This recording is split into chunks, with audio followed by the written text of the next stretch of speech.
Assalamualaikum warahmatullahi wabarakatuh. Waalaikumsalam warahmatullahi wabarakatuh.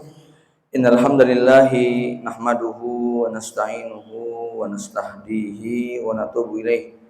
Wa na'udzu billahi min syururi anfusina wa sayyiati a'malina. May yahdihillahu fahuwal muhtadi wa may yudlil falan tajida lahu waliyyan mursyida. Asyhadu an la ilaha illallah wahdahu la syarikalah wa asyhadu anna Muhammadan abduhu wa rasuluhu la nabiyya wa la rasula ba'dah. Allahumma sholli ala Muhammadin wa ala ali Muhammad kama shallaita ala Ibrahim wa ala ali Ibrahim innaka Hamidum Majid wa ba'du. Bapak Ibu kaum muslimin muslimat, jamaah yang dirahmati Allah Subhanahu wa taala. Alhamdulillah, bersyukur kita pada Allah yang telah memberikan limpahan nikmat dan karunia-Nya kepada kita. Nikmat iman Islam, nikmat sehat dan sempat, nikmat aman dan selamat, sehingga di siang hari ini kita bisa berkumpul kembali di majelis ilmu kita. Mudah-mudahan Allah Subhanahu wa taala memberikan banyak rahmat dan kebaikan untuk kita semuanya. Salawat dan salam semoga terlimpah curahkan pada baginda Nabi Muhammad sallallahu alaihi wasallam, juga pada keluarga, kerabat, para sahabat dan pengikutnya yang setia sampai kiamat. Semoga kita termasuk di antara umatnya yang mendapatkan syafaatnya di yaumul hisab. Jemaah yang dirahmati Allah, siang ini seperti yang tadi sudah disebutkan, kita membahas as-sabru nisful iman. Kesabaran itu adalah separuh daripada keimanan. Sabar separuh iman. Kalau iman itu merupakan sebuah wujud, maka separuh daripada wujud tadi atau benda yang bernama iman tadi, separuhnya diisi dengan kesabaran. Lalu separuhnya apa? Separuhnya diisi dengan syukur. Ada juga ya, separuhnya itu adalah kesabaran, separuhnya adalah keyakinan. Ya, jemaah yang dirahmati Allah, as-sabru nisful iman. Kita akan membahas apa penjelasan para ulama. Kenapa? Ya, jadi gini. Teorinya ya, kita ini kan sering dipanggil oleh Allah, ya ayyuhalladzina amanu. Ya. Kemudian kita juga sering mendapati ayat illalladzina amanu wa amilus sholihah. Ya. Kemudian kita juga sering mendapati hadis man kana yu'minu billah, siapa yang beriman kepada Allah dan hari akhir. Nah, jamaah sekalian, ayat dan hadis yang sedemikian banyak tadi menggambarkan tentang betapa mahalnya nilai iman bagi seorang manusia. Kenapa? Karena besok di hari kiamat, ketika orang kafir di hadapan Allah Subhanahu wa taala, dia berangan-angan kalau memiliki emas separuh dunia, maka dia akan tebus dirinya dengan emas separuh dunia itu supaya dia terbebas dari siksa akhirat. Salah satu doa Nabi Ibrahim alaihissalam adalah doa yang Allah abadikan dalam Al-Quran, wala tuhzini yauma yub'asun yauma la yanfa'u malu wala banun. Ya Allah, jangan engkau kecewakan aku, jangan engkau buat aku menderita pada hari kebangkitan, yaitu pada hari di mana la yanfa'u malu wala banun, harta, anak-anak, termasuk juga jabatan, kedudukan dan semua yang kita punya di dunia tidak memberi manfaat sama sekali. Illa man atallaha biqalbin salim, kecuali kalau orang itu datang menghadap Allah dengan membawa hati yang selamat. Maksudnya hati yang beriman, bukan hati yang kufur, bukan hati yang syirik, bukan hati yang nifak, tetapi hati yang beriman. Ya, dan kita sepakat, kita yakin betul-betul bahwa benar-benar besok yang akan menyelamatkan manusia di akhirat itu adalah iman, karena dia menjadi syarat bagi sebuah amal. Ya, mengapa? Karena besok orang-orang kafir yang amalnya banyak itu, Bu, ada orang kafir yang bangun masjid, ada orang kafir yang nyumbang pesantren, ada orang kafir yang ngasih donasi bencana kemanusiaan. Bahkan orang-orang kafir ada yang membantu Palestina juga, itu kan ya. Ada orang kafir yang dia bangun jalan dan seterusnya. Amal mereka banyak, tetapi besok di hari kiamat dikatakan wa qadimna ila ma amilu min amalin. Allah akan pertontonkan amal mereka di hari kiamat. Ya, Allah akan perlihatkan amalan-amalan orang kafir ini. Nih, amal kamu segini. Tetapi apa? Faja'alnahu haba'an mansura. Kami jadikan semua amalnya tadi seperti debu-debu yang berterbangan. Jadi ini satu yang harus Bapak Ibu pegang dalam keyakinan kita yang kuat, bahwa betul-betul siapa yang tidak beriman kepada Allah dari akhir, sebanyak apapun amalnya pasti akan dimusnahkan. Tidak ada manfaatnya sedikit pun kalau dia tidak memeluk agama Islam. Ini keyakinan kita. Logikanya bagaimana? Logikanya begini ya. Kalau ada seorang pelajar yang pinter, yang cerdas, yang hebat, nilainya bagus, dia tidak daftar waktu kuliah. Ya, cuman dia selalu datang ke kelas. Nama dia tidak tercatat di dalam absen. Tetapi ada pelajaran dia bisa jawab. Disuruh maju, dia bisa nyelak, bisa menjelaskan. Ketika ada lembar ujian, dia ambil, dia jawab, dan dia kemudian nilainya 100. Kemudian kalau ada apa saja, dia selalu ikut. Upacara ikut, apel ikut, kegiatan mahasiswa ikut semua. Tapi dia nggak pernah daftar. Kira-kira waktu kelulusan dia dapat ijazah nggak? Walaupun dia pinter kayak apapun, diakui sebagai mahasiswa tidak? Tidak. Itulah gambaran orang-orang yang tidak mengucapkan syahadat, walaupun dia baik, walaupun dia suka sedekah, walaupun dia suka menolong orang, walaupun dia berbakti kepada orang tuanya, maka semuanya tidak dianggap oleh Allah Subhanahu wa taala. Ini pentingnya syahadat, pentingnya kita menyatakan keimanan kepada Allah Subhanahu wa taala, ya. Atau dalam contoh yang lain, ada sepetak tanah, ya. Sertifikatnya jelas itu milik seseorang, anggap itu milik saya, ya. Tanah itu kosong, tapi sertifikatnya resmi, legal, di dalam badan urusan pertanahan itu namanya adalah Abu Fatihah gitu ya. Jelas milik saya. Terus ada orang yang datang ke tanah tersebut, lalu dia bikin pondasi. Lalu kemudian dia bikin gedung, kemudian bikin taman, bikin kolam sampai gedung lantai 10 ya. Lalu suatu hari saya datang, ini tanah milik saya. Loh, nggak bisa. Saya sudah bangun, saya sudah bikin kolam, saya sudah bikin taman, saya sudah bikin semuanya. Saya sudah habis miliaran ini. Kira-kira kalau di pengadilan menang saya atau dia? Menang saya. Kenapa? Saya yang punya bukti, sementara dia tidak punya bukti. Walaupun saya nggak berbuat apa-apa. Artinya apa? Besok kalau ada seorang muslim, ada seorang mukmin, walaupun di dunia itu maksiatnya banyak, walaupun dosanya banyak, tetapi dia punya iman. Itu mirip seperti dia megang sertifikat. Tetap yang menang. Walaupun nanti dia harus disiksa di neraka dulu, tapi tetap nanti dia akan masuk surga. Kenapa? Itulah mahalnya iman. Gitu nggih? Ya. Nah, sebaliknya orang kafir yang amalnya di mana-mana itu seperti membangun tanpa memiliki sertifikat. Ketika digugat pasti kalah. Pasti kalah, begitu kan ya. Sama Bapak Ibu sekalian ya, suami istri kalau dia akadnya nikah, maka semua yang dilakukan setelah itu legal dan sah. Tapi ada laki dan perempuan, perbuatannya percis suami istri, gitu kan ya, paham? Perbuatannya percis suami istri ya, sampai pergi berduaan, boncengan, makan berdua, suap-suapan. Tetapi kalau tidak punya akad, semua yang dilakukan kebaikan atau kejahatan? Kejahatan, walaupun perbuatannya baik. Ngusap-ngusap kepala, nyuapi pasangannya, ngasih jajan, terus apa lagi? Ya, karena tidak ada akadnya, maka nilainya jadi dosa. Tetapi kalau sudah ada akadnya, maka semua setelah itu, suap-suapannya, tidur barengnya, jalan berduanya, itu semuanya menjadi apa? Pahala. Mudah-mudahan ilustrasi ini memudahkan Bapak Ibu untuk memahami betapa mahalnya iman. Nah, ini sekarang sudah paham nggih nilai dan kedudukan iman di mata Allah Subhanahu wa taala. Nah, sekarang para ulama menjelaskan isi iman itu apa? Itu kan isi iman itu apa?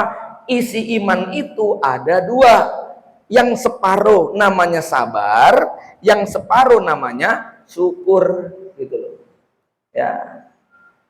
Artinya kalau ada seorang mukmin yang dia itu tidak bersabar dan tidak bersyukur, dia cuma ngaku tok, tetapi tidak punya hakikat, gitu loh. Ya, dia cuma ngaku tok, tidak punya hakikat.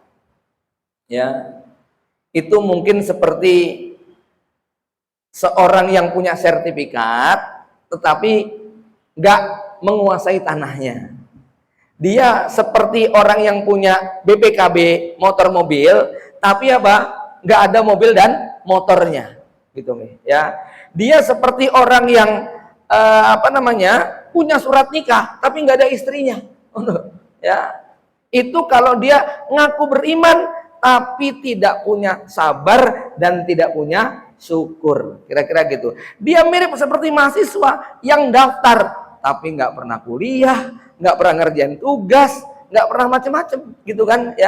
Ya memang namanya tercatat, tetapi dia tuh seperti nggak memberi manfaat. Maka seorang mukmin yang tidak punya kesabaran dan tidak punya kesyukuran, kira-kira ilustrasinya seperti itu.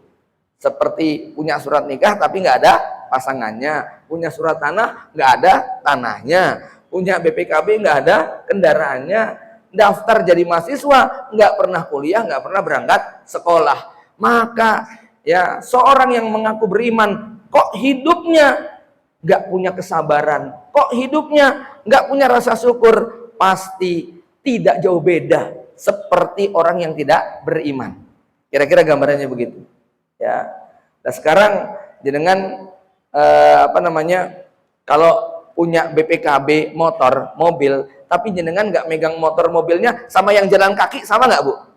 Sama, podo kesele gitu loh, ya. Sama. Orang mukmin kok nggak punya sabar, itu nanti nasibnya kayak orang kafir yang gampang emosi, yang dia nggak mampu memikul beban hidup, yang dia nggak kuat untuk bertanggung jawab. Karena apa? Isinya iman, separuhnya adalah sabar. Ya. Sampai di sini mudah-mudahan kita lebih kuat lagi untuk memahami kenapa kita perlu beriman dan kenapa dalam beriman tidak sekedar mengucapkan, gitu kan? Ya. Ibu sudah diakad nikah sama suami, ya, tapi habis itu nggak dinafkahi, nggak dikasih uang, nggak dikasih jatah bermalam, itu sama yang nggak punya suami sama nggak? Podo bae, malah kesel nggak kira-kira? Kesel gitu loh ya, sama. Kita jengkel kalau ngeliat ada orang Muslim, orang mukmin kok nggak sabar, kok ini, itu rasanya kita jadi mangkel sama dia gitu loh. Tapi kalau ngeliat orang beriman yang sabar, yang banyak syukur, maka sangat terasa sekali buah daripada keimanan yang dia miliki. Bapak Ibu dari mati Allah, sekarang kita membahas kenapa kok bagian iman itu separuhnya adalah sabar. Di sini saya kutipkan dari tulisan Imam Ghazali rahimahullah taala di dalam Ihya Ulumuddin tentang bab sabar dan syukur. Ya, beliau mengatakan pertama, bahwa sabar separuh iman itu bisa dimaknai bahwa ajaran Islam itu memuat hal-hal yang bermanfaat, ya, dan hal-hal yang merugikan dunia maupun akhirat. Semua hal yang bermanfaat maka dihadapi dengan rasa syukur, dan semua yang merugikan dihadapi dengan rasa sabar. Contoh, jenengan dapat rezeki, maka bersyukur. Ya, kalau tidak bersyukur nanti terperosok dalam kesombongan dan arogan, ujub, bangga. Ya, begitu juga pada saat jenengan ditimpa dengan musibah, kecelakaan, maka dilawan, dihadapi dengan sabar. Sebab kalau enggak dilawan dengan sabar, nanti berputus asa dari rahmat Allah. Dalam rumah tangga kira-kira apa? Suami ngasih uang belanja, syukur. Nek nggak dikasih uang belanja, sabar, kan ngono loh ya. Nek dikasih uang belanja nggak syukur, nanti jenengan kufur kepada suami. Ya, nek nggak dikasih nggak sabar, nanti ngamuk-ngamuk terus bawaannya setiap hari.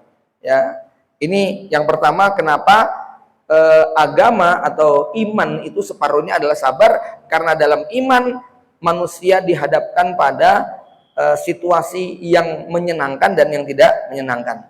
Yang kedua, ya, ibadah-ibadah dalam Islam yang paling pokok itu representasi dari sifat sabar. Contoh seperti ibadah zakat dan ibadah puasa.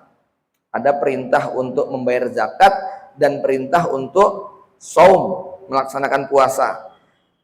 Ini dua-duanya merupakan perwujudan dari sifat sabar. Zakat itu bentuk kesabaran untuk menahan uang kita jangan dihabisin. Harus ada yang kita berikan kepada orang lain. Puasa itu bentuk kesabaran kita untuk tidak makan minum terus setiap waktu, ya. Jadi ini sifat menahan diri yang disebut dengan sifat dasar manusia, di mana manusia itu dia nggak suka ngasih secara cuma-cuma. Maunya itu apa? Kalau ngasih ada timbal baliknya. Maka dalam zakat di situ ada perbuatan memberi tanpa mengharap. Sedangkan puasa adalah sabar dari menahan makan dan minuman atau bersabar dalam urusan suami istri, ya. Kemudian yang ketiga, bahwa pada dasarnya banyak sekali akhlak-akhlak Islam yang berangkat, ya, dari sikap dasar berupa sabar, ya. Jadi dalam Islam ini banyak sekali akhlak-akhlak yang benihnya itu adalah sabar. Contoh, sabar terhadap syahwat perut itu melahirkan akhlak namanya ifah, menjaga diri dari hal-hal yang diharamkan. Ya, kalau orang nggak mampu menahan syahwat perutnya, akhirnya apa? Mencuri. Akhirnya apa? Ngambil hak orang lain. Akhirnya makan makanan yang haram. Ya. Yang kedua, sabar atas perasaan dendam dan marah. Orang yang mampu untuk menahan dendamnya, orang yang mampu menahan marahnya, maka disebut dengan al-hilm. Ada sifat akhlak yang mulia namanya al-hilmu. Hilmu itu bijaksana. Maka kalau boleh diungkapkan, ya, orang marah itu sebetulnya sebuah keadaan di mana akalnya sedang tidak berfungsi. Coba deh Bapak Ibu renungkan deh. Orang kalau lagi marah itu bukti bahwa otaknya atau akalnya sedang tidak bisa digunakan dengan baik. Ya. Maka orang ngamuk marah itu biasanya dikatakan awalul godobi jununun. Permulaan orang marah kayak gila. Namanya gila itu berarti akalnya tidak berfungsi dengan baik, ya. Tadi al-hilmu, bijaksana. Kemudian sabar dalam memenuhi kebutuhan hidup. Sabar untuk memperoleh kebutuhan hidup. Ini namanya qanaah. Jadi ada akhlak apa? Ifah, hilmu, qanaah, kemudian zuhud, ya. Nah, zuhud itu artinya apa? Bersabar dalam memenuhi kebutuhan hidup, ya, sebatas hal-hal yang paling pokok. Dia mampu untuk beli pesawat jet pribadi misalnya, ya, nggak usah lah, ya, numpang aja, kok numpang, nebeng, itu nggak boleh Bu, itu namanya nggak ifah, itu nggak menjaga kehormatan, gitu loh, ya. Beli tiket lah, begitu ya. Nggak mampu naik pesawat, naik bus, begitu ya. Nggak mampu naik bus, ya cari yang murah, begitu kan, ya. Ini namanya apa?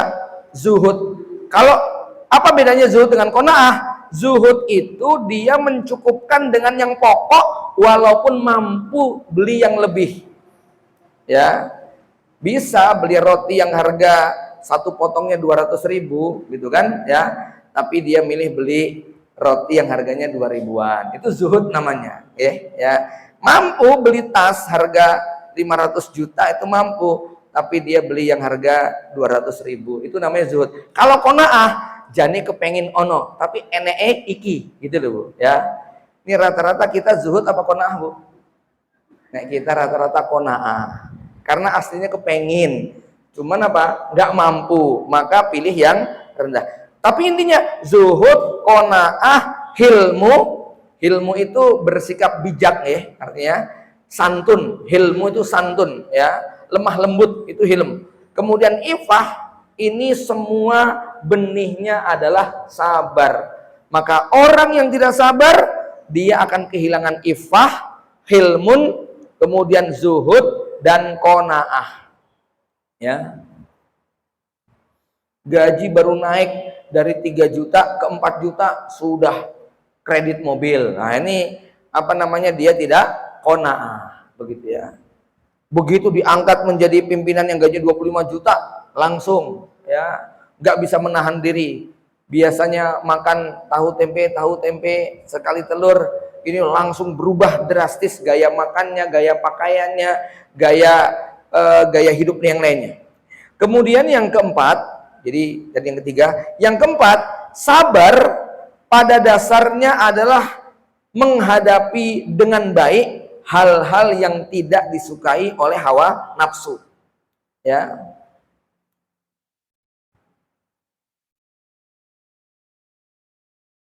Umumnya hal-hal yang dianggap baik adalah hal-hal yang berlawanan dengan sifat manusia.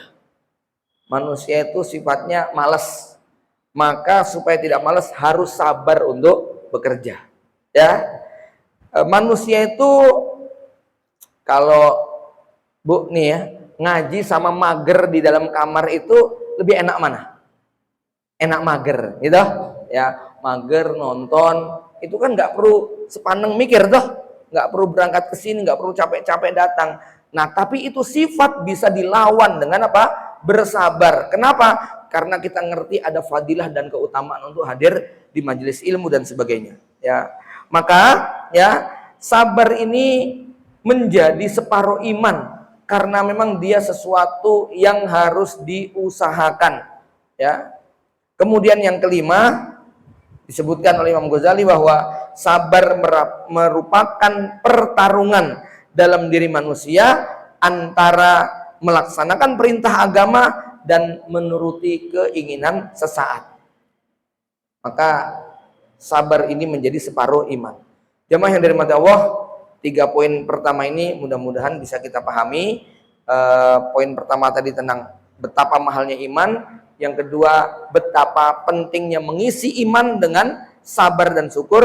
Kemudian yang ketiga tadi berbicara tentang kenapa bahwa sabar itu adalah separuh daripada keimanan. Selanjutnya, ya, kita belajar tentang bagaimana cara atau mengapa kita ini harus belajar tentang sabar. Karena dalam sebuah ungkapan disebutkan innamas sabru bittasabbur. Sabar itu harus latihan. Gak bisa orang itu tiba-tiba sabar. Secara otomatis jadi sabar. Itu gak bisa. Lahir kok tiba-tiba langsung punya sifat sabar, itu gak bisa. Yang bisa kita lakukan adalah dengan belajar dan melatihnya. Ya. Nah, pertanyaannya kenapa kita kemudian harus melatih? Ada banyak alasan. Ya. Pertama, bahwa yang namanya hidup ini kata Allah Subhanahu wa taala adalah ujian. Ya. Kehidupan kita didominasi dengan ujian. Kemudian Allah Subhanahu wa taala dalam Al-Qur'an mengingatkan wa kadzalika ja'alna ba'dukum li ba'din fitnatan. Demikianlah kami menjadikan sebagian kalian untuk yang lainnya sebagai ujian. Maksudnya bagaimana? Ibu ini jadi ujian buat suami jenengan. Tapi suami jenengan juga ujian buat jenengan, ya. Bapak saya ujian buat saya, tapi saya juga ujian buat bapak saya, ya. Istri saya ujian buat saya, tapi saya juga ujian buat istri saya. Anak saya ujian buat saya, tapi saya boleh jadi juga menjadi ujian buat anak saya. Adik saya, kakak saya ujian buat saya, tetapi saya boleh jadi juga ujian buat dia. Tetangga saya itu ujian buat saya. Namun dia juga menganggap saya adalah ujian bagi dia. Murid saya, ujian saya. Guru saya, ujian saya. Begitulah sebaliknya. Ini makna daripada wa kadzalika ja'alna ba'dukum li ba'din fitnatan. Sebagian kalian bagi sebagian lain menjadi ujian. Ya, ujiannya panitia apa? Ya jenengan para jamaah. Ujiannya jamaah ya panitia. Begitu kan ya. Ya, saya menjadi ujian bagi jenengan ya. Kenapa? Harus persiapan, harus belajar. Tapi ujian jenengan juga maaf, jenengan jadi ujian buat saya karena saya harus belajar, harus begini. Tapi saya juga jenengan bisa saya menjadi ujian bagi jenengan. Misalnya datangnya tidak tepat waktu, ya, pengajiannya nggak bermutu, itu menjadi ujian tersendiri. Lalu kalimat berikutnya apa? Setelah Allah mengatakan bahwa masing-masing kita ada ujian, apa kalimat berikutnya? Atas birun, mau nggak kamu bersabar menghadapi ujian itu, gitu kan? Ya, jemaah sekalian, ya, maka kalau tidak memiliki kesabaran di sini, dia tidak akan mampu untuk menghadapi ujian tadi. Kemudian berikutnya, ya, ujian apa yang paling berat atau paling banyak kita rasakan? Ya, jemaah sekalian, kalau kita mau merenung dari awal kita akil balik sampai sekarang kita memiliki keluarga, saya merenung ujian yang paling banyak menimpa kepada manusia adalah ujian pada keluarga. Ya, ini disebutkan dalam Quran, disebutkan dalam hadis. Dalam Quran disebutkan innama amwalukum wa auladukum fitnah. Harta anak itu adalah ujian. Bahkan lebih berat lagi Allah mengatakan apa? Inna min azwajikum wa auladikum aduwallakum. Istri kamu, anak kamu itu bisa jadi musuh buat kamu. Ujian belum tentu musuh, tapi kalau musuh itu pasti apa? Ujian. Jadi levelnya ibu ini bukan sekedar ujian, Bu, tapi apa? Musuh, begitu kan? Ya. Dan kita tahu ya, musuh yang paling berbahaya musuh apa, Bu? Musuh dalam selimut, gitu loh, ya. Itu yang paling berbahaya dalam kehidupan kita, ya. Jemaah sekalian, dalil hadisnya apa? Ketika Umar bin Khattab bertanya kepada Hudzaifah, kepada para sahabat, siapa di antara kalian yang paling paham hadis tentang fitnah akhir zaman? Maka Hudzaifah ngacung kemudian menjawab, fitnatur rajul fi ahlihi. Nomor satu, seseorang akan diuji oleh istrinya. Yang kedua apa? Wa waladihi, anaknya. Nomor tiga apa? Hartanya. Nomor empat apa? Tetangganya. Nomor lima, dirinya sendiri. Jadi ibu-ibu ngerti ya? Level jenengan di mata suami nomor berapa? Nomor satu, begitu loh, ya. Saya merenungkan hadis ini begini, Bu. Kalau ada suami istri kompak, seia sekata, terus diuji dengan anak, maka bapak ibunya enak ngomongnya. Mi, kita sabari ya. Bismillah, mudah-mudahan Allah mengabulkan doa kita. Jadi bapak ibu itu bisa kompak kalau ujiannya pada anak. Tapi kalau ujiannya pada istri, apa yang terjadi? Ya, si bapak akan ngomong begini, mbokmu itu loh, ya gitu, ya, ya, orangnya tuh ngamuan, gitu kan, ya. Nah kalau si ibunya ngomong gimana? Bapakmu itu loh, nggak tanggung jawab, gitu kan, ya, maunya saenak udele dewe, gitu kan, ya. Kata anaknya, lah nek udele liyane yo angel to, Bu, gitu loh, ya. Ya. Bapak Ibu yang dirahmati Allah, ini ya. Jadi kenapa kok dikatakan bahwa keluarga ini menjadi medan ujian yang paling butuh ekstra kesabaran? Karena memang tidak ada tempat di muka bumi ini yang paling sering kita kunjungi, yang paling sering kita tempati, yang banyak menyita waktu, tenaga, dan energi kita melebihi rumah kita. Nggak ada. Ya, secara umum bahwa ada orang yang LDR 2 tahun baru pulang, ya, tapi tetap saja tuh dalam hidup itu kerja tetap lebih banyak seseorang itu tinggal di rumah, ya. apalagi buat perempuan.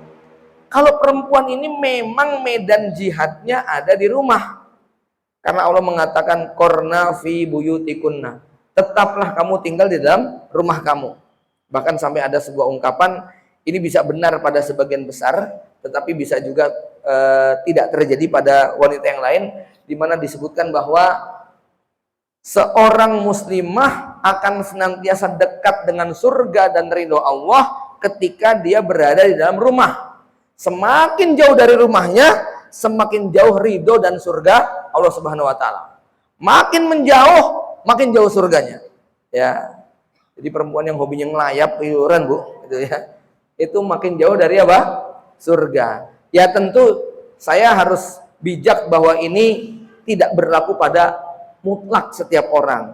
Karena ada wanita tertentu yang tuntutannya memang harus di luar. Dan itu ya sebutlah seorang wanita janda yang harus mengurusi keluarganya, ya, seorang wanita yang bersuami tapi realitanya sang suami tidak mampu untuk mencukupi sehingga kemudian harus dibantu, atau seorang muslimah yang memang dia punya kompetensi dan keahliannya sangat langka sehingga memang mungkin suaminya sampai mewakafkan istrinya gitu ya.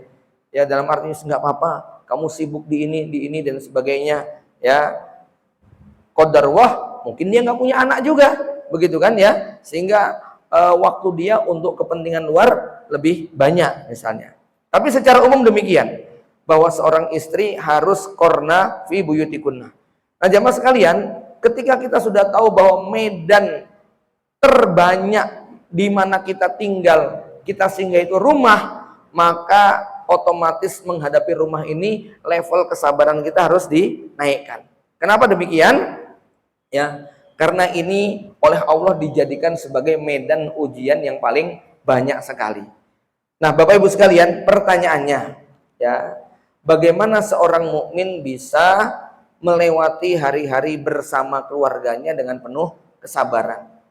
Ya, sebab sebelum saya lanjutkan begini, kenapa kok pilihannya sabar, Tat?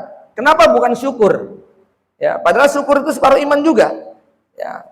Bapak Ibu sekalian, secara umum yang mendapat pujian dari Allah Subhanahu wa taala ketika nanti orang beriman itu bisa masuk surga lengkap dengan istri, anak, bapak, ibu dan cucunya, seperti yang termuat di dalam surat Ar-Ra'd ayat 20 dan 24 sampai 24. Di situ orang-orang beriman tadi kata Allah, jannatu adnin yadkhulunaha, mereka akan masuk surga Aden bersama-sama. Bersama siapa?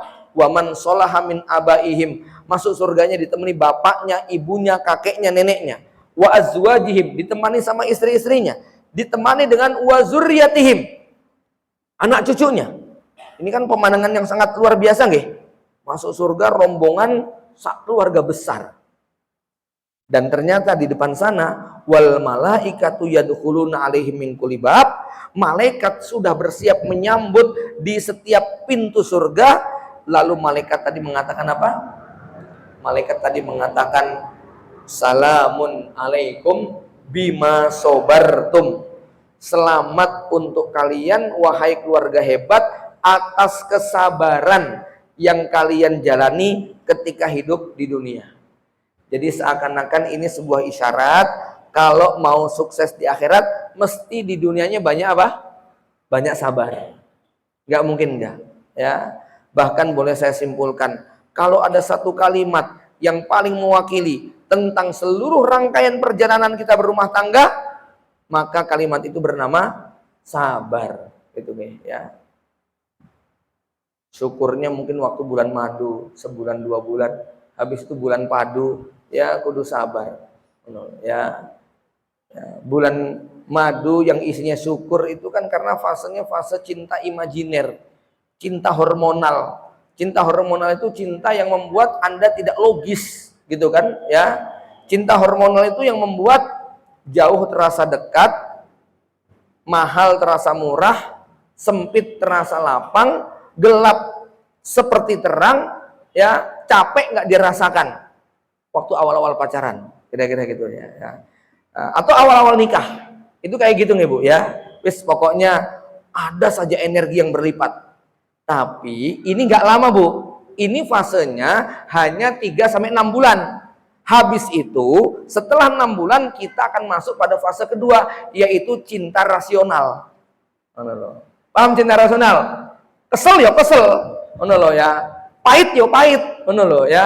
Nek dulu waktu cinta emosional, waktu cinta hormonal apa? Pahit terasa manis, ya. Ya. Capek Mas? Ah enggak, dia seger gitu loh ya. Tapi begitu masuk fase cinta apa? Cinta rasional, ya sudah, kesel ya kesel, capek ya capek, ngantuk ya ngantuk, begitu kan ya. Lapar ya lapar gitu kan ya. Terus pokoknya, nah nanti kalau fase ketiga lebih berat lagi, fase konflik ya. Nggak salah dibilang salah, ya. Terus pokoknya kalau udah fase konflik, fase menyalahkan, mbok suami itu bener kayak opo tetap salah, gitu loh ya. Ini wajah-wajah fase ketiga kayaknya. Ya, pokoknya sing dilakoni bojo salah kabeh, renek sing bener, gitu kan ya. Ini kalau sudah fase konflik itu demikian, nggih, Bapak Ibu sekalian. Maka dalam fase seperti ini yang paling dibutuhkan apa, Bu? Sabar, gitu loh kan ya. Menghadapi kekurangan, menghadapi kelemahan pasangan itu isinya adalah kesabaran. Nah, pertanyaannya bagaimana kemudian kita bisa merawat kesabaran tersebut? Ngapunten Bapak Ibu sekalian, hampir rata-rata kalau orang datang kepada kami, nasihatnya sing sabar nggih Bu, gitu ya. Sabar nggih Pak. Pertanyaannya, gimana sih caranya sabar?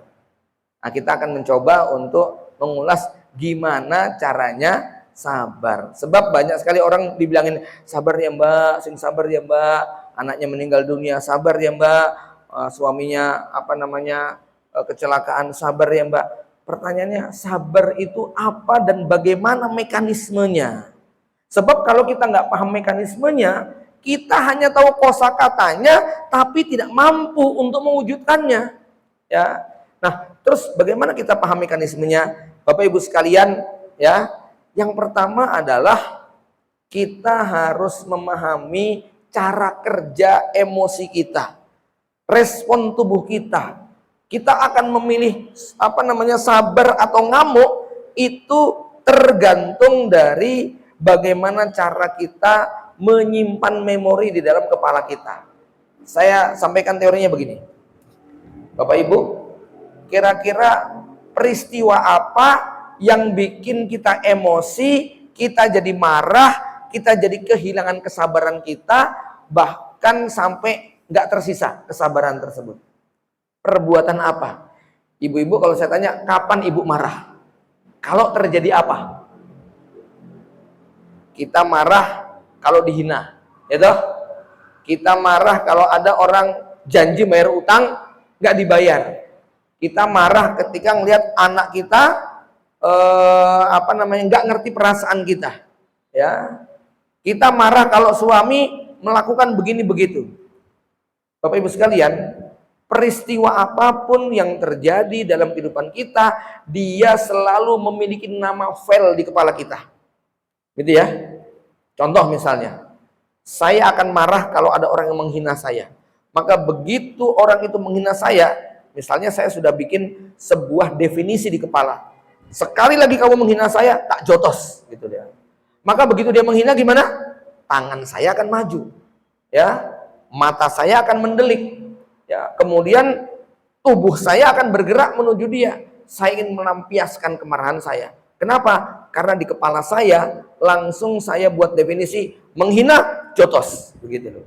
Menghina jotos. Maka begitu dia menghina, tangan saya akan segera maju. Nah, sekarang bisa nggak definisi itu kita delete lalu kita ganti dengan definisi yang lain? Bisa nggak, Bu? Bisa, ya. Ini yang namanya kita berlatih. Ya. Contoh, saya nggak punya pikiran itu. Saya ganti dengan kalimat, sekali lagi kamu menghina saya, ya udah saya anggap orang nggak waras, gitu ya. Itu di kepala saya definisinya begitu. Kalau kamu menghina saya anggap tidak waras. Ya. Maka begitu dia menghina saya, gimana kira-kira? Aduh, orang nggak waras kok dihadapi. Jadi marah nggak? Jenengan kalau ketemu sama orang gila di pinggir jalan terus dibilang, jelek, marah nggak jenengan? Enggak toh, kenapa? Karena sadar bahwa dia adalah orang gila, ya. Sama Bapak Ibu sekalian, anak kita umur 3 tahun, 4 tahun ngomong begini, mama jahat, mama pergi dari sini. Jenengan marah nggak? Kenapa nggak marah? Karena anak kecil, akalnya tidak sempurna, begitu loh. Maka ketika definisi itu sudah melekat di kepala kita, kita nggak akan marah sama anak kita, walaupun dia ngomong kayak gitu. Bahkan kita peluk baik-baik, kita bilang, mama nggak jahat sayang, mama itu sayang sama kamu, gitu loh. Kenapa? Karena di otak kita sudah kita setel bahwa dia anak kecil, dia belum dewasa, dia emosional, dan dia butuh kasih sayang. Tapi ketika yang mengucapkan itu anak 18 tahun ngomong kayak begitu, di kepala kita definisinya sudah berbeda. Ya tidak? Itu yang membuat kita marah ketika anak kita mungkin ngomong begitu. Nah, Bapak Ibu sekalian, ya, saya ambil contoh lain ya. Apa definisi bunyi klakson yang ada di belakang mobil kita pada saat lampu merah berubah menjadi hijau dan situasinya agak macet, saat itu starter motor kita bermasalah, mobil kita bermasalah. Sementara di belakang tintin,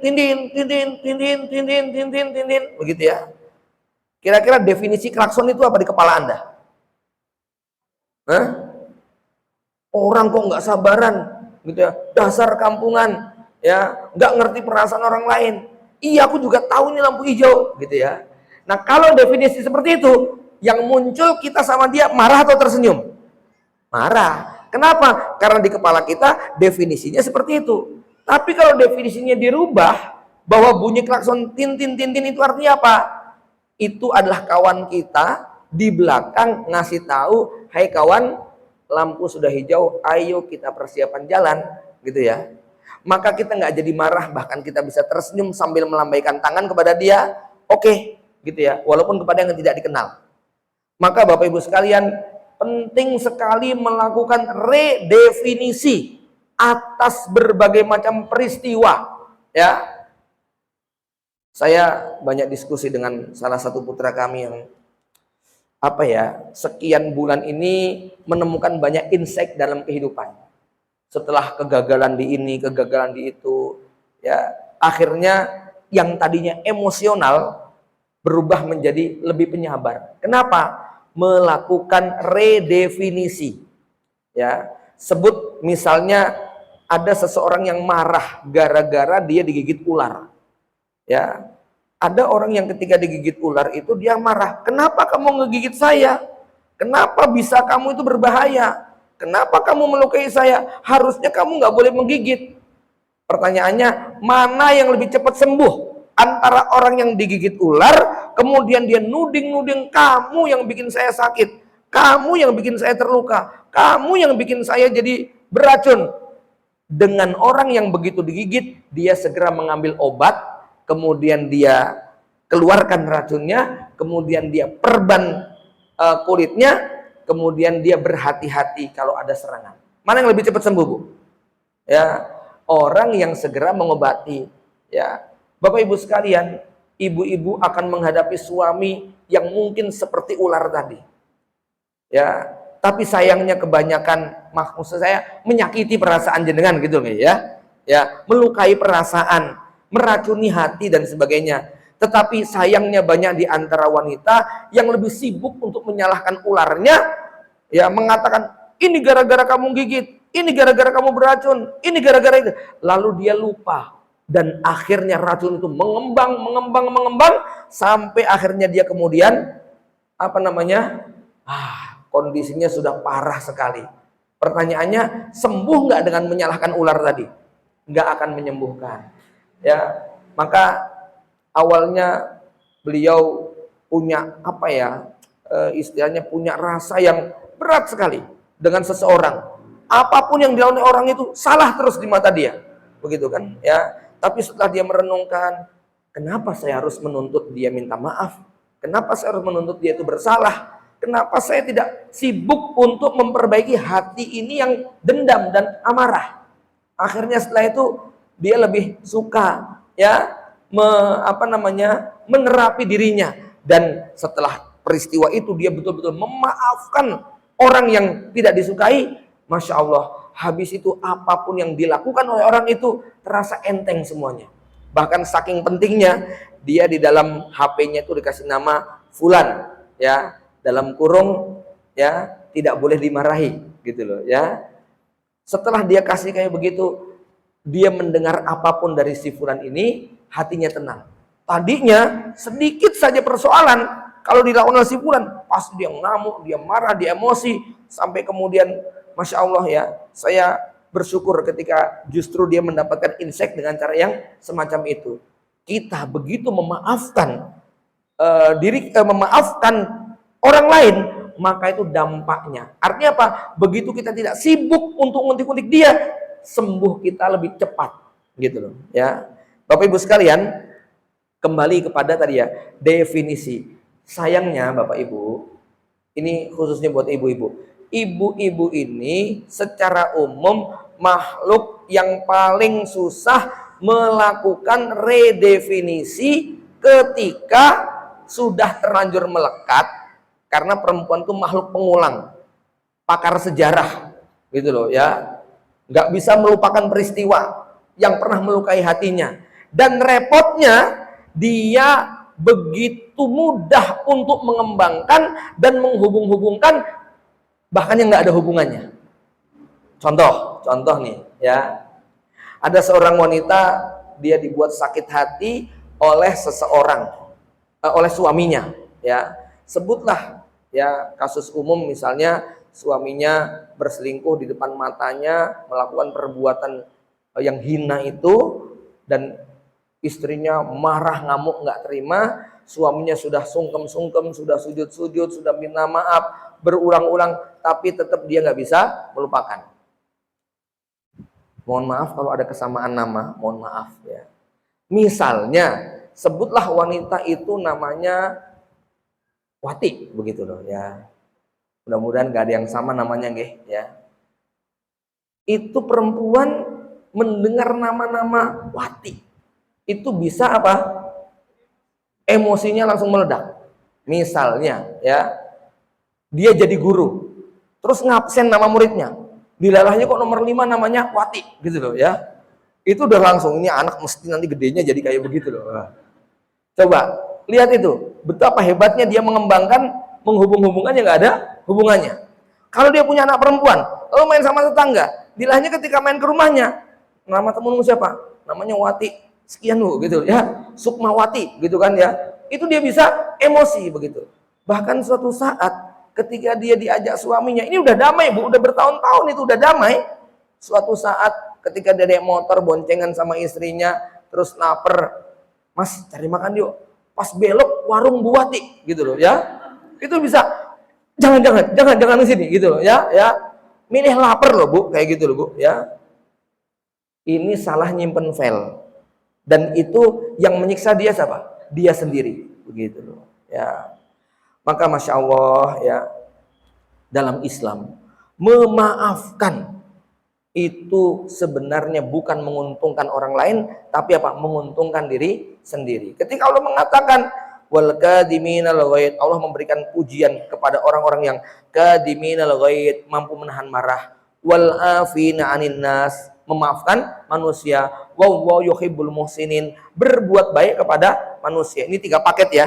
1 menahan marah, 2 memaafkan, 3 berbuat baik. Lihat nih, orang yang punya dendam, punya iri, lalu menempuh 3 hal ini, Masya Allah, itu akan terjadi perubahan yang luar biasa pada dirinya. Ya, 1 kadiminal ghaid, menahan marahnya, nggak dilampiaskan, tidak diumbar. Yang kedua, saya maafkan. Jadi ketemu sama dia itu sudah betul-betul damai sekali. Ditambah yang ketiga, wallahu yuhibbul muhsinin, tambah lagi orang itu dikasih. Ya, ini yang terjadi pada Abu Bakar As-Siddiq. Abu Bakar As-Siddiq radhiyallahu anhu, putri beliau yang bernama Aisyah difitnah sama Mistah bin Usasah, dituduh selingkuh dengan Sofwan bin Mu'attal, disebar luaskan. Padahal Mistah bin Usasah itu hidupnya ditampung sama Abu Bakar. Biaya kebutuhan hariannya ditanggung oleh Abu Bakar As-Siddiq. Lah kok jadi tukang fitnah? Akhirnya Abu Bakar apa? Marah besar. Sampai kemudian Abu Bakar bersumpah tidak akan mau untuk memberi nafkah dia lagi. Tapi tiba-tiba turun ayat ya yang memerintahkan untuk jangan sampai orang yang sudah berbuat baik itu bersumpah untuk tidak mau berbuat baik lagi kepada orang lain. Termasuk ayat ini, kadiminal ghaid, menahan marahnya, wal afina anin nas, memaafkan manusia, wallahu yuhibbul muhsinin, berbuat baik kepada manusia. Akhirnya dipanggil lagi sama Abu Bakar orang itu, aku sudah maafkan kamu, sekarang upah kamu tak naikkan 2 kali lipat. Nah, itu namanya dendam positif. Dendam positif itu apa? Menyiksa orang lain dengan kebaikan kita. Dan yang puas adalah kita, gitu loh ya. Tetangga kita jahat, ya, kotoran kok dilempar ke kebun kita, jatuh di kebun mangga kita. Dilalahnya besok panennya berlipat. Lalu hasil panennya kita kasihkan kepada tetangga kita. Terima kasih kotoran yang jenengan lempar kemarin. Itu berkah banget gitu loh ya. Ini hasilnya gitu loh ya. Masya Allah. Coba jenengan kalau lagi dendam, marah sama seseorang, lakukan yang begitu. Itu nanti ada kepuasan. Kita menganggap lawan kita itu nggak relevan. Kita sudah nggak punya dendam, nggak punya permusuhan. Jemaah yang dirahmati Allah. Jadi kembali kepada tadi apa? Redefinisi. Baik, sekarang mampu nggak ya kita meredefinisi peristiwa-peristiwa yang terjadi pada rumah tangga kita. Bapak Ibu sekalian, ya, kan tadi sudah kita sebut ya, rumah tangga itu adalah medan yang paling luas dalam kehidupan kita. Paling banyak menyita waktu, tenaga, dan energi kita, ya.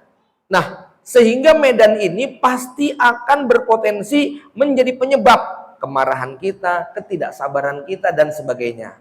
Ya, pertanyaannya, ya, bisa nggak kita meredefinisi? Maka saya katakan bisa. Contoh, Pak, apa definisi istri cemberut, istri ngamuk, istri ngomel-ngomel yang ada di kepala jenengan itu definisinya apa? Gitu loh. Kalau di otak suami melihat istri ngamuk, istri ngomel, istri marah, istri ngambek, istri cemburu berlebihan, itu didefinisikan sebagai istri nggak bersyukur, istri nggak taat, istri nggak bisa masuk surga, istri durhaka. Ya, coba bayangkan. Kalau itu yang ada di kepala suami, maka begitu ngeliat istri ngambek, ngamuk, marah, emosi dan sebagainya, sikap suami apa kira-kira? Ya, bales kemarahan tersebut. Ganti suaranya meninggi. Tapi kalau diredefinisi, istri ngamuk, ngomel, cerewet, ngomel dan sebagainya, didefinisikan bidadariku lagi acting, gitu loh. Ya.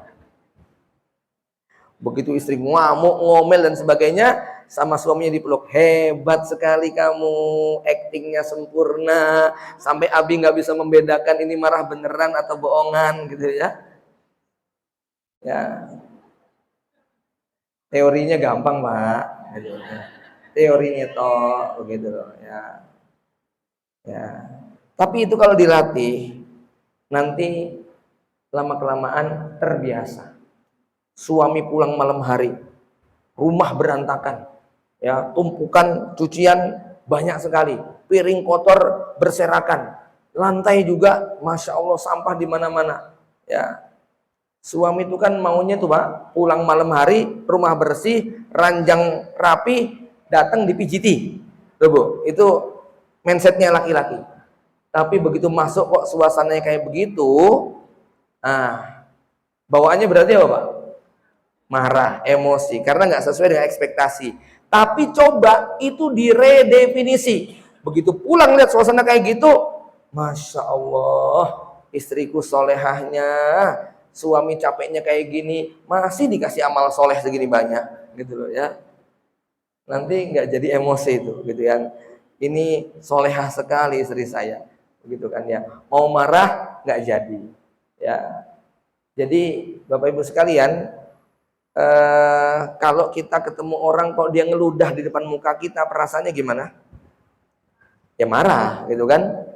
Tapi ternyata itu nggak berlaku di satu bagian wilayah Afrika, karena di sana itu dua orang laki-laki yang lama nggak berjumpa, ekspresi rindu dan kangennya diwujudkan dalam bentuk meludah ke kiri dan ke kanan. Jadi kalau lama nggak jumpa, kita tuh kan jabat tangan rangkulan nggih. Nek di sana nggak, meludah, cuy, cuy gitu. Ya. Pertanyaannya, nek jenengan mengalami peristiwa seperti itu, marah nggak kira-kira? Marah. Kenapa? Ludah tetap ludah, bentuknya tidak berubah. Yang berubah apanya? Definisi di kepala kita. Di kepala kita namanya penghinaan. Di kepala kita namanya penistaan. Di kepala dia namanya apa? Kasih sayang dan kangen-kangenan. Gitu loh. Begitu definisinya diubah, maka responnya juga apa? Berubah. Maka di sini mekanisme untuk bisa tidak marah itu adalah merubah apa namanya? Definisi yang terlanjur salah. Misalnya, seorang laki-laki pengennya punya istri yang sempurna, ya Pak? Ya, pertanyaannya, ada nggak wanita sempurna di muka bumi? Nggak ada. Kenapa? Karena Rasul sudah mengatakan, kamu laminar rijal kasir walam yakmul minan nisa ila arba. Perempuan sempurna itu cuma 4. Ya, yang laki-laki sempurna banyak, tapi perempuan yang sempurna cuma 4. Berarti apa? Ini yang di hadapan saya sudah nggak sempurna semuanya. Karena yang sempurna cuma Aisyah, Khadijah, Maryam dengan Fatimah. Yang lainnya sudah nggak sempurna. Jadi jenengan mau cari wanita sesempurna apapun tidak akan pernah nemu. Adanya wanita yang penuh dengan kekurangan, keterbatasan, kelemahan, dan ketidakmampuan. Ya, ini fakta tentang perempuan. Ya. Yang kedua, ya, kalau seorang laki-laki itu paham petunjuk Rasulullah, misalnya Rasul mengatakan naqisatul akli, perempuan itu akalnya nggak genap, begitu loh. Perempuan itu akalnya tidak sempurna. Coba imajinasikan kalau ketemu sama orang gila, Pak.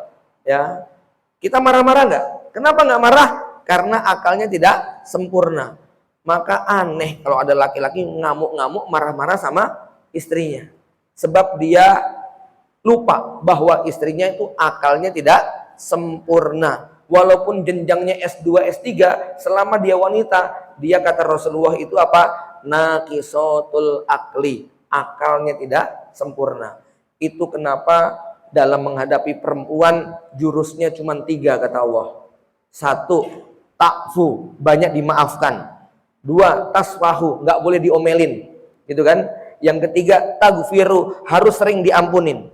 Kenapa perempuan harus sering dimaafkan? Ya, karena nggak ada yang perempuan nggak ada yang salah, Pak, gitu ya. Yang salah yang di dunia ini cuma ada masalah, gitu. Pokoknya mas itu salah, ya. Ya. Nggak ada bu salah, mbak salah itu nggak ada, gitu. Ya, ya, artinya dalam hal ini kenapa kok laki-laki harus banyak maafkan? Karena sedang berhadapan dengan makhluk yang tidak sempurna. Karena sedang berhadapan dengan makhluk yang akalnya tidak sempurna.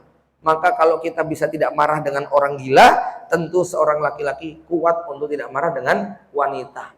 Ya. Kemudian apa lagi? Kenapa harus banyak dimaafkan? Karena tadi ya, perempuan itu sabaqat atifatuha aklaha, akalnya kebalap sama emosinya, gitu kan? Ya.